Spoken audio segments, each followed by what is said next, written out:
अस्सलाम वालेकुम बच्चों, कैसे हैं आप सब? ठीक है। ओके, सो लास्ट क्लास में हम मॉडर्न पीरियड पढ़ रहे थे, ठीक है। सो उसे हम आगे कंटिन्यू करते हैं और देखते हैं कि आगे हमारे पास कौन कौन से मॉडर्न पीरियड के साइंटिस्ट आते हैं, ठीक है।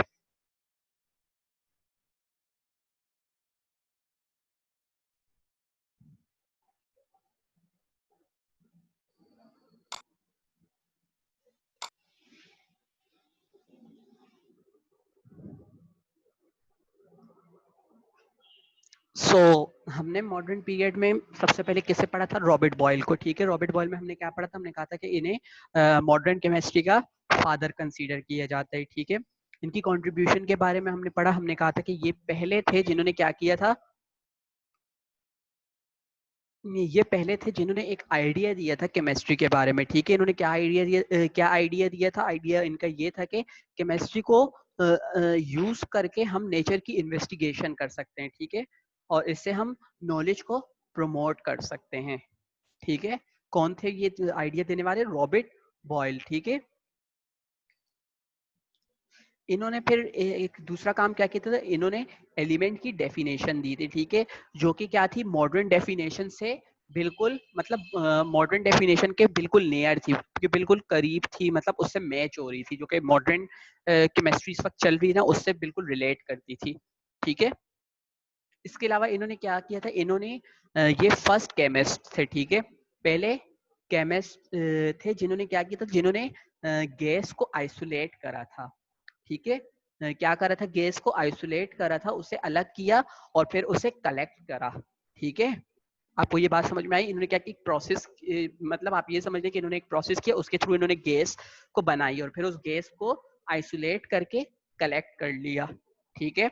इसके अलावा इन्होंने एक फॉर्मूला भी डिस्कवर किया था गैस लॉ का, ठीक है, जो कि क्या कहलाता है? बॉयल्स लॉ के नाम से मशहूर है, जो कि आप आगे पढ़ेंगे।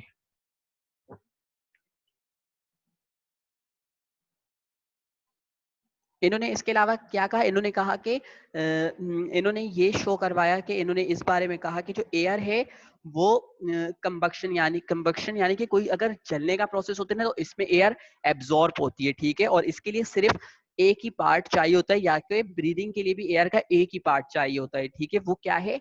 ऑक्सीजन, ठीक है। समझ में आ गई बात?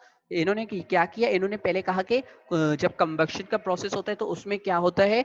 उसमें एयर यूज की जाती है और उसका एक ही पार्ट यूज होता है, और वो क्या है? ऑक्सीजन। और इसके अलावा ऑक्सीजन जो है वो ब्रीदिंग के लिए भी यूज की जाती है, उसके लिए भी जरूरी है। तो ये हमें रॉबर्ट बॉयल ने बताया था। फिर उसके बाद आते हैं जे ब्लैक। जे ब्लैक ने क्या काम किया था? इन्होंने कार्बन डाइऑक्साइड की स्टडी की थी, ठीक है। इन्होंने कार्बन डाइऑक्साइड के बारे में हमें बताया था, ठीक है। फिर इसके बाद हमने जे प्रीस्ली की बात की। हमने क्या कहा था? हमने कहा था कि जे प्रीस्ली ने ऑक्सीजन, सल्फर डाइऑक्साइड और हाइड्रोजन क्लोराइड को डिस्कवर करा था, ठीक है। ये इनकी कंट्रीब्यूशन है, इनकी जे प्रीस्ली की, ठीक है। क्या किया था इन्होंने? ऑक्सीजन, सल्फर डाइऑक्साइड और हाइड्रोजन क्लोराइड को डिस्कवर किया था, ठीक है। फिर इसके बाद हमने शीली की बात की। हमने कहा शीली की कंट्रीब्यूशन क्या है? इन्होंने क्लोरीन को डिस्कवर किया था, ठीक है। किसे डिस्कवर किया था? क्लोरीन को।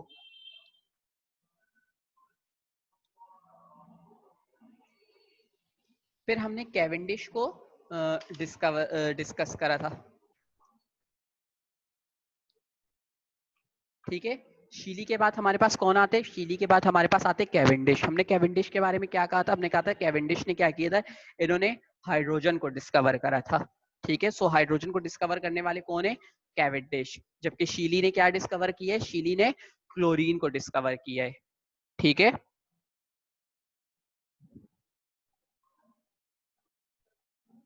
फिर इसके बाद हमारे पास नेक्स्ट है लेवॉइजियर, ठीक है। लेवॉइजियर की कंट्रीब्यूशन क्या है?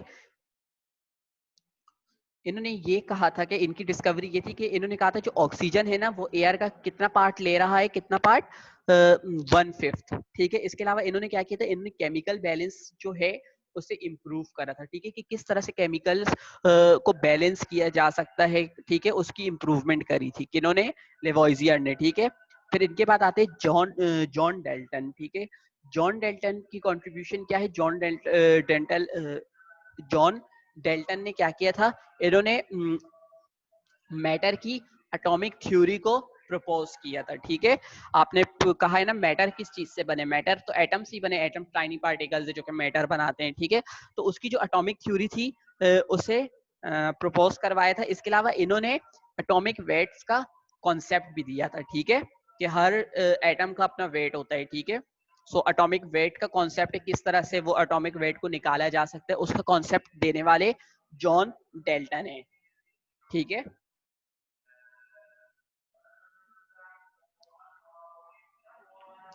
जॉन डेल्टन के बाद आपके पास जो आते हैं वो कौन है, गे, लूसिक, डुलांग एंड पेटिट, यानी कि तीन आपके पास साइंटिस्ट है और इन तीनों ने सेम काम किया है। ठीक है, इनकी कंट्रीब्यूशन क्या है, सेम है। सो इन्होंने क्या किया था, इन्होंने मोलिकुलर मासेस को, ठीक है, इसके अलावा एटॉमिक मासेस और मोलिकुलर मासेस को, बहुत सारे सब्सटेंसेस थे जिनके एटॉमिक मासेस और मोलिकुलर मासेस जो थे एक दूसरे से रिलेट कर रहे थे। ठीक है, एक दूसरे के रिलेटिव थे, एक दूसरे से रिलेट कर रहे थे, उनके बारे में बताया था। ठीक है,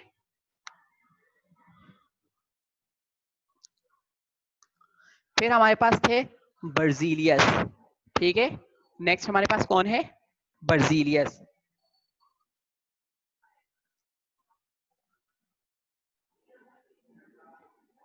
सो बर्जीलियस की कंट्रीब्यूशन क्या है, इन्होंने जो एलिमेंट्स हैं उनके फॉर्मूले क्या है, उनके केमिकल इक्वेशन क्या है, उनके सिंबल्स क्या है। ठीक है, जैसे हाइड्रोजन है तो उसका सिंबल H है। ठीक है, क्लोरीन है तो उसका सिंबल क्या है, Cl। इसके अलावा सोडियम क्लोराइड है तो NaCl। जितने भी सिंबल्स हैं, फॉर्मूले हैं और उनके जो केमिकल इक्वेशन है उनके बारे में उनको डिस्कवर करने वाले, उनके बारे में बताने वाले कौन थे, हमें बर्जीलियस। ठीक है, इसके अलावा इन्होंने बहुत सारे एलिमेंट्स के एटॉमिक मासेस भी हमें बताए हैं। ठीक है, उनकी भी डिटर्मिनेशन उन्हें भी डिटरमाइन करवाए थे। बर्जीलियस के बाद आपके पास आते हैं मेंडलीफ। ठीक है, सो मेंडलीफ जो है ये केमिस्ट्री में एक बहुत इंपॉर्टेंट रोल प्ले करते हैं मेंडलीफ। ठीक है, इन्होंने क्या किया था, इन्होंने जितने भी एलिमेंट्स थे ना उनकी अरेंजमेंट की थी। ठीक है, और इनको एक टेबल में डाल दिया था। ठीक है, और उन्हें क्या किया था, पीरियोडिकली उसे टेबल में डाला था। ठीक है, यानी कि पीरियड्स के हिसाब से उसे एक टेबल में डाल दी। तो वो टेबल क्या कहलाता है, वो टेबल कहलाता है पीरियोडिक टेबल। जब भी आप केमिस्ट्री की बुक खोलेंगे आपको स्टार्टिंग में ही आपको एक टेबल दिखेगा, वो टेबल क्या कहलाता है, पीरियोडिक टेबल। ठीक है, और इसके अलावा इसे मेंडलीव टेबल भी कहते हैं। क्यों, क्योंकि मेंडलीव ने उसे बनाया है। ठीक है, सो मेंडलीव का जो टेबल है ये हमें किस चीज में हेल्प करता है, ये हमें हेल्प करता है कि हम एलिमेंट्स की प्रॉपर्टीज को जान सके। हम इसके अलावा जो है हम न्यू एलिमेंट्स जो डिस्कवर हो रहे हैं हमारे पास उनके बारे में जान सकें। ठीक है, सो यहाँ तक आपको समझ में आया, सब क्लियर है, कोई क्वेश्चन यहाँ तक आपको अगर पूछना हो, कुछ समझ में ना आया हो। सो अगर आपको कोई क्वेश्चन नहीं आया, समझ में नहीं आया, कोई भी बात समझ में नहीं आई है, कोई क्वेश्चन है, you can ask me.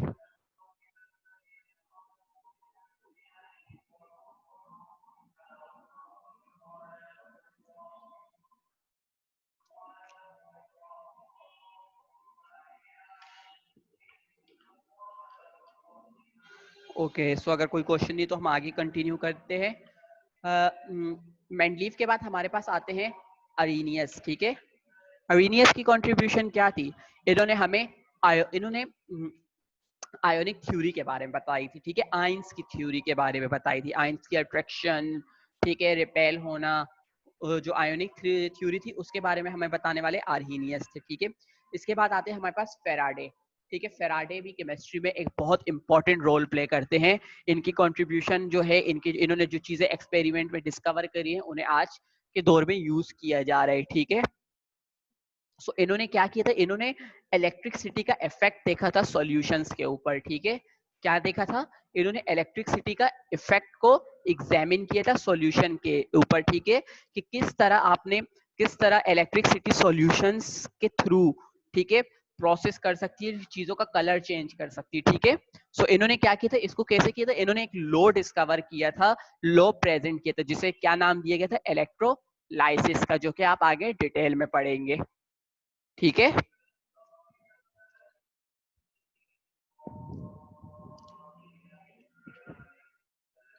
So next है आपके पास हेनरी बेक्वेरल, ठीक है। इनकी कंट्रीब्यूशन क्या थी?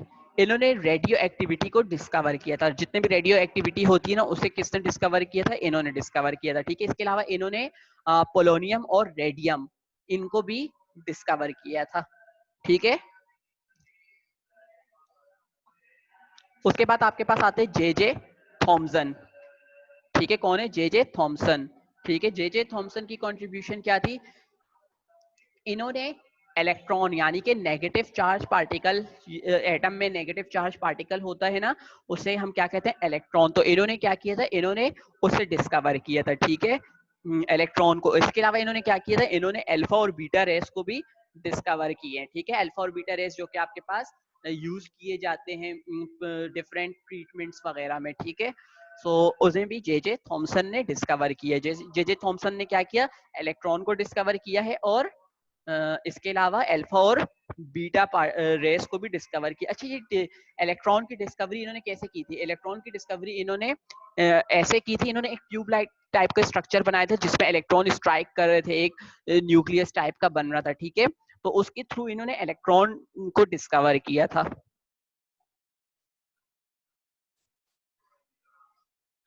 फिर आपके पास आते हैं रदरफोर्ड, ठीक है। कौन आते हैं आपके पास? रदरफोर्ड। इन्होंने क्या किया था? इन्होंने न्यूक्लियस को डिस्कवर किया था। अब ये न्यूक्लियस कौन सा? ये न्यूक्लियस एटम का न्यूक्लियस है, ठीक है। जो एटम्स होते हैं उसके अंदर जो न्यूक्लियस है, ठीक है, उससे डिस्कवर किया था। इसके अलावा इन्होंने क्या किया था? इन्होंने एटॉमिक स्ट्रक्चर का एक मॉडल बनाया था। जो एटम है ना, उसका एक मॉडल बनाया था, उसका एक स्ट्रक्चर बनाया था, और उसके थ्रू इन्होंने ये काम किया है, ठीक है। सो ये किन्होंने किया था? रदरफोर्ड ने। और इनका एक्सपेरिमेंट्स भी आप आगे पढ़ेंगे कि ये सब इन्होंने किस तरह किए थे। फिर आपके पास आते हैं नील्स बोर, ठीक है। नील्स बोर की कंट्रीब्यूशन क्या है? इन्होंने इन्होंने जो रदरफोर्ड ने एटॉमिक स्ट्रक्चर का मॉडल बनाया था ना, इन्होंने भी वही मॉडल बनाया था, उसी मॉडल का स्ट्रक्चर बनाया था। लेकिन क्या किया था इन्होंने? उसमें जो डिफेक्ट थे, यानी कि रदरफोर्ड के एटॉमिक मॉडल में जो डिफेक्ट थे ना, उसे रिमूव किया था, ठीक है। और इन्होंने एक नया मॉडल बना के पेश किया था, ठीक है। तो ये हमारे पास था मॉडर्न साइंटिस्ट, ठीक है। हमने हिस्ट्री पढ़ी केमिस्ट्री की, कि केमिस्ट्री का दौर किस तरह से आया था। पहले हमने ग्रीक पीरियड पढ़ा, हमने ग्रीक के बारे में डिस्कस करा था सारा। फिर हमने उसके बाद मुस्लिम पीरियड पढ़ा था, हमने कहा था कि मुस्लिम्स कंट्रीब्यूशन क्या क्या थी। अब हमने क्या पढ़ा? अब हमने मॉडर्न पीरियड के बारे में पढ़ा कि मॉडर्न पीरियड में क्या क्या तब्दीलियां आई है केमिस्ट्री में। मॉडर्न पीरियड किन नॉन मुस्लिम साइंटिस्ट को मॉडर्न पीरियड का नाम दिया गया, ठीक है, कि इनकी कंट्रीब्यूशन केमिस्ट्री में क्या थी। तो मतलब हर दौर से केमिस्ट्री हो के गुजरी, चाहे वो ग्रीक पीरियड रहा हो, चाहे वो मुस्लिम पीरियड रहा हो, चाहे वो नॉन मुस्लिम पीरियड या मॉडर्न पीरियड रहा हो, ठीक है। सो मॉडर्न पीरियड में खाली हमारे पास नॉन मुस्लिम साइंटिस्ट नहीं आते। आज के दौर में भी अगर हम देखें ना, तो हमारे पास बहुत सारे मुस्लिम साइंटिस्ट ऐसे हैं जो कि केमिस्ट्री में अपना रोल प्ले कर रहे हैं, ठीक है। लेकिन क्योंकि नॉन मुस्लिम इस वक्त ज्यादा वो है, तो उनकी कंट्रीब्यूशन को ज्यादा हाईलाइट किया जाता है एज कम्पेयर टू मुस्लिम, ठीक है। सो ये था हमारे पास मॉडर्न पीरियड, ठीक है। इसके बाद हमारे पास केमिस्ट्री में एक टॉपिक रह गया और उसके बाद हमारा ये चैप्टर कंप्लीट हो जाएगा, ठीक है। सो नेक्स्ट क्लास में हम वो जो हमारे पास या अभी हमारे पास कितना टाइम है? ठीक है, तो फिर हम नेक्स्ट क्लास में ना वो वाला टॉपिक डिस्कस करके उस चैप्टर को खत्म कर देंगे, ठीक है। ये फर्स्ट चैप्टर हमारा खत्म हो जाएगा। काफी लेंदी चैप्टर था ये, क्योंकि इंट्रोडक्शन चैप्टर था, तो लंबा था, इस वजह से हमने इसको, इसमें हमें थोड़ा सा टाइम लग गया। तो ये चैप्टर हमारे पास खत्म हो जाएगा इंशाल्लाह नेक्स्ट क्लास में, ठीक है।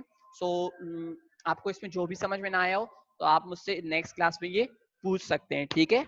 ओके, सो हम फिर क्लास को यही एंड करते हैं। इंशाल्लाह आपसे नेक्स्ट क्लास में मुलाकात होगी। ओके, अल्लाह हाफिज।